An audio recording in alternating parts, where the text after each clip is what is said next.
Hello दोस्तों, आज आप सबों को हम एक चर वाले रैखिक समीकरण पढ़ाने वाले हैं। तो दोस्तों चलिए सबसे पहले इसका हम थ्योरी कर लेते हैं। यहाँ एक चर वाले रैखिक समीकरण, तो रैखिक समीकरण तो लीनियर इक्वेशन आ एक चर वाले तो इन वन वेरिएबल, मतलब एक चर में रैखिक समीकरण वाला समीकरण आज हम लोग पढ़ने वाले हैं। तो सबसे पहले हम लोग इसको परिभाषा से जानेंगे, समीकरण क्या होता है।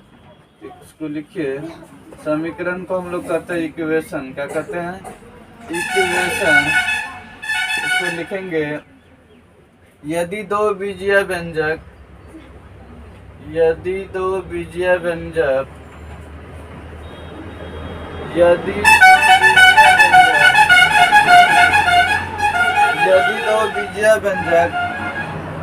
चर के किसी विशेष मान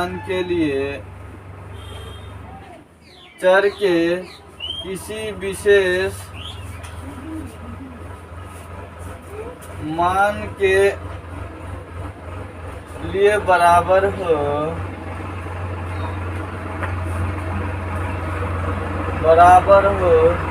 तो उसे समीकरण कहा जाता है। समीकरण यानी इक्वेशन कहते हैं हम लोग, तो उसे समीकरण कहते हैं। फिर से सुनिए, यदि दो बीजीय व्यंजक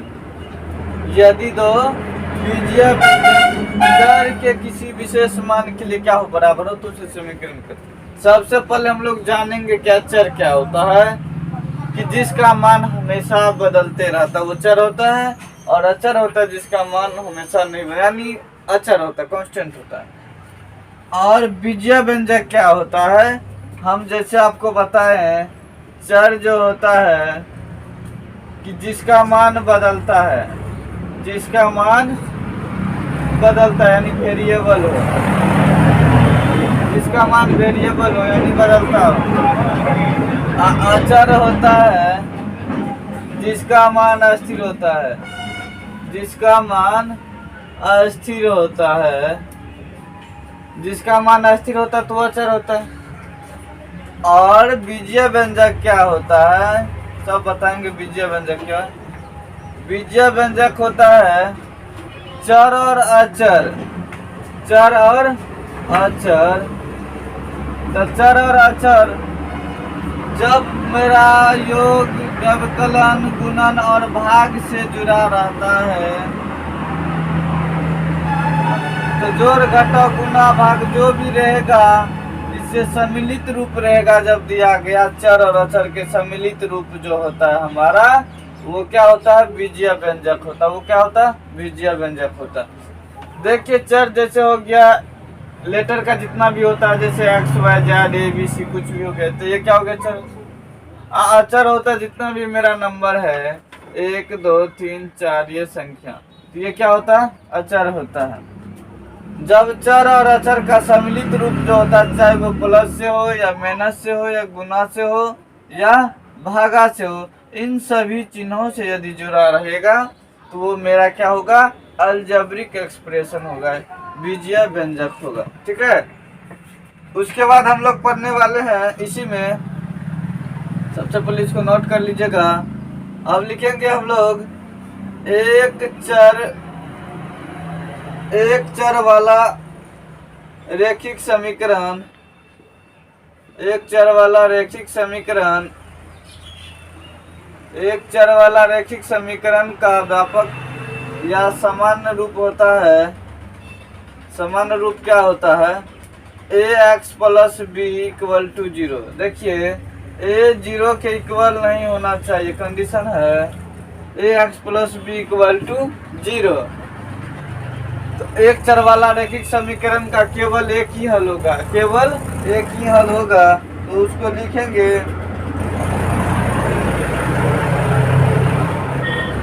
इसका केवल एक ही हल होगा,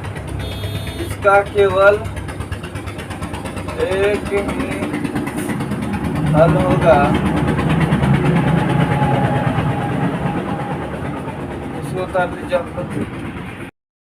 चर वाला रैखिक समीकरण, एक चर वाला रेखिक समीकरण, एक चर वाला रेखिक समीकरण, इसको कहते हैं हम लोग linear equation in two variable, linear equation in two variable. इसको हम लोग परिभाषा के माध्यम से सीखेंगे। क्या होता है, यदि एक घाती बराबर बीजीय व्यंजक में, बराबर बीजीय व्यंजक में, यदि एक घाती बराबर बीजीय व्यंजक में सिर्फ एक चर हो, सिर्फ एक चर हो, तो उसे एक चर वाला रेखिक समीकरण कहते हैं। तो उसे एक चर वाला रेखिक समीकरण कहते हैं, रेखिक समीकरण कहते हैं। देखिए परिभाषा के माध्यम से आपको लिखा है कि यदि एक घाती बराबर बीजीय व्यंजक में, यानी जिसका घात कितना होना चाहिए, एक होना चाहिए। अब बीजीय व्यंजक क्या होता है आपको बता दिए हैं। यदि एक घाती बराबर बीजीय व्यंजक में ओनली वन वेरिएबल होगा, सिर्फ एक चर होगा, तो उसी को हम लोग एक चर वाले रेखिक समीकरण यानी linear equation in two variable कहेंगे उसको। ठीक है, जैसे दे दिया क्या, 3x + 4 = 0। ठीक है, यहाँ आपको दे दिया यहाँ 3x + 7 = 0।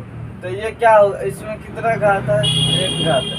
इसमें कितना है, एक घात है। तो ये क्या हो गया, एक घाती हो गया। क्या हो गया, एक घाती। एक घाती में जब बराबर बीजीय व्यंजक में सिर्फ एक ही गो चर है, तो यहाँ पे सिर्फ x है। यहाँ पे जैसे 3x + 2 रहता था ना दो चर, तो यहाँ एक है, तो ये एक चर वाले रेखिक समीकरण। रेखिक समीकरण, रेखिक का मतलब पावर 1, रेखिक का मतलब क्या हो गया, पावर 1 हो गया। ठीक है, अब उसके बाद हम लोग पढ़ेंगे समीकरण का हल। समीकरण का हल, समीकरण का हल, इसको कहते हैं हम लोग सॉल्यूशन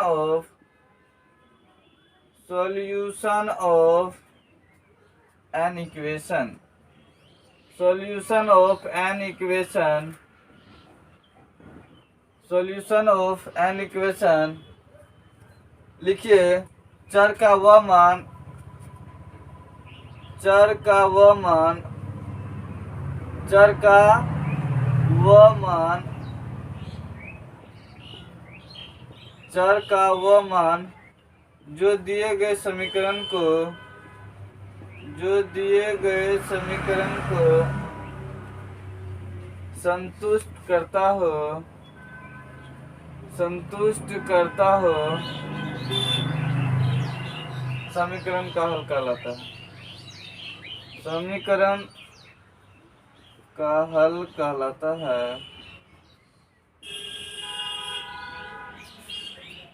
समीकरण का हल क्या होता है कि चर का वह मान जो दिए गए समीकरण को क्या करता है, सेटिस्फाइड करेगा, संतुष्ट करेगा। तो वह इक्वेशन मेरा क्या होता है, सॉल्यूशन ऑफ एन इक्वेशन होता है। ठीक है, जैसे यहाँ दे दीजिए एग्जांपल में x + 5 = 7 है। ठीक है, तो समीकरण को कैसे संतुष्ट करेगा, तो चर का वह वैल्यू रखना है। यहाँ x क्या चर है, x क्या है, चर। तो चर का वह मान जो दिए गए समीकरण को संतुष्ट करता है।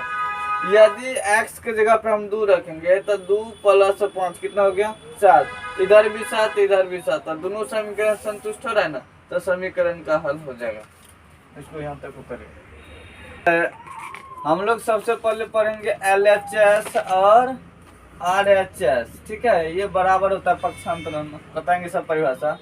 LHS को हम लोग कहते हैं लेफ्ट, L से हो गया लेफ्ट, H से हो गया हैंड, लेफ्ट हैंड, एच से हो गया साइड, लेफ्ट हैंड साइड। इसको हम लोग कहते हैं दायां पक्ष, और लेफ्ट हैंड साइड हो गया बायां पक्ष। बायां पक्ष, इसको बाम भी बोल सकते हैं। और इसके बाद होता है RHS। RHS को हम लोग क्या कहते हैं, राइट हैंड साइड। राइट मतलब दाहिना, तो दाएं और वाले भाग दाया हो गया, ये हो गया दाया पक्ष, ठीक है। तो सबसे पहले LHS को हम लोग परिभाषा के माध्यम से लिखेंगे। LHS क्या होता है, यानी बाईं ओर वाला, समीकरण के बाईं ओर वाला व्यंजक ना, यानी बाईं ओर वाला व्यंजक, बाईं ओर वाला व्यंजक, बाईं ओर वाला व्यंजक LHS होता है। और RHS जो होता है दाईं ओर वाला व्यंजक, दाईं ओर वाला व्यंजक मेरा RHS होता है। क्या होता है, RHS होता है। उसके बाद है, पहले इतना इसको उतार लीजिए, तो LHS और RHS को। पक्षांतरण को हम लोग इंग्लिश में क्या कहते हैं, ट्रांसपोजिशन कहते हैं। क्या कहते हैं, ट्रांसपोजिशन। ट्रांसपोजिशन ये क्या करता है, अपना स्थान को बदलने का काम करता है। यानी समीकरण के किसी पद को, समीकरण के किसी पद को, समीकरण के किसी पद को एक पक्ष से दूसरे पक्ष, एक पक्ष से दूसरे पक्ष, समीकरण के किसी पद को एक पक्ष से दूसरे पक्ष ले जाने की प्रक्रिया को, ले जाने का जो प्रोसेस होता है, ले जाने की जो प्रक्रिया होती है, उसी प्रक्रिया को हम लोग पक्षांतरण करते हैं, यानी ट्रांसपोजिशन करते हैं, पक्षांतरण करते हैं। पक्षांतरण में क्या होता है, चिन्ह बदलता है। पक्षांतरण में चिन्ह क्या होता है, बदल जाता है। जैसे कोई संख्या प्लस में है, बराबर के सट जाएगा तो माइनस हो जाएगा, कोई माइनस में है बराबर के सट जाएगा तो प्लस हो जाएगा, ठीक है। और कोई गुना में है बराबर की सट जाएगा तो भागा हो जाएगा, कोई भागा में है बराबर की सट जाएगा तो गुना हो जाएगा। यानी पक्षांतरण करने से उसका चिन्ह क्या होता है, बदल जाता है, ठीक है ना। अब इस पे हम लोग थोड़ा थ्योरी समझेंगे, थ्योरी लगभग क्लियर कर दिए, और इस पे हम लोग सवाल पढ़ने वाले हैं।